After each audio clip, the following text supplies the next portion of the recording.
शिक्षण हा फक्त एकच ज्ञान ज्योतिबांच्या मनात होता.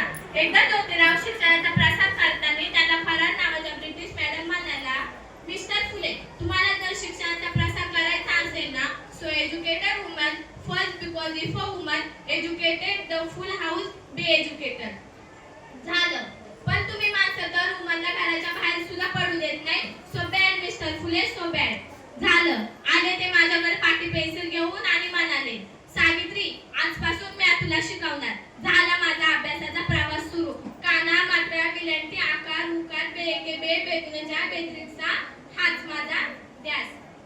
आणि अशातच 1 जानेवारी 1848 ला आम्ही पुण्यातील भिडेवाड्यात पहिली शाळा सुरू केली. मी पहिली शिक्षिका आणि पहिली मुख्याध्यापिका पण झाले. समाजाने लई विरोध केला. मी रस्त्याने चालली की माझ्यावर शेणफेक केली, तेही मी सहन केलं. शिवागाळ केल्या, तेही मी सहन केलं. माझ्यावर चुकलं, तेही मी सहन केलं.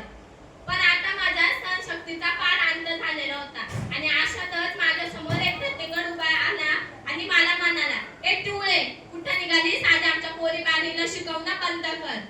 कदाचित त्याला माहित नव्हतं की आम्ही सुद्धा ज्योतिराव फुले यांच्या पत्नी आहोत. झालं, आता हात घेतला आणि त्याच्या सणक्या कानाखाली वाजवली आणि सुनावलं, आज आलास तर तुझा थोबाड फोडला, जर पुन्हा जर माझ्या नादी लागलास तर तुझ्या रक्ताने अख्ख्या धरतीची आंघोळ झाली.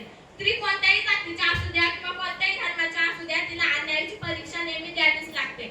एखाद्या बाईचा नवरा मेला तर तिला त्याच्यासोबत सती जावं लागतं, कारण तो तिचा नवरा असतो. त्या नवऱ्याला आयुष्य असतं, पण त्या स्त्रीला नसतं का हो? का? कारण तर ती स्त्री आहे. तुम्ही तुमच्या मुलांना 1-1 लाखाचा फोन घेऊन देतात, 2-2 लाखाचे टॅब घेऊन देतात. त्या करण्यापेक्षा जर त्याच पैशाने तुमच्या मुलीला जर कराटे क्लास लावले तर तुमची मुलगी या जगामध्ये सेफ राहील.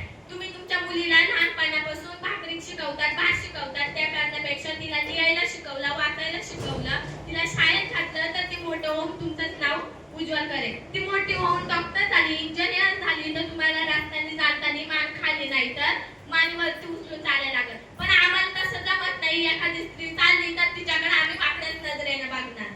एखादी स्त्री जर अशी रस्त्याने चालली, कॉलेजला चालली किंवा शाळेत चालली तर आम्ही तिची छेड काढणार. अहो, त्याच ठिकाणी जर तुमची आई बहीण असती तर तुम्ही त्याला जागेवर मारून टाकलं असतं. म्हणून सांगते, प्रत्येक स्त्रीमध्ये आपल्या आई बहीणच बघा. सुधरा, सुधरा. अहो, या देशातील लोकांना आता तरी सुधरा, तरच हे आपला देश पुढे जाईल. जाता जाता फक्त एवढंच सांगून जाते, लेख वाचवा आणि लेख शिकवा. जय भीम, जय शिवराय.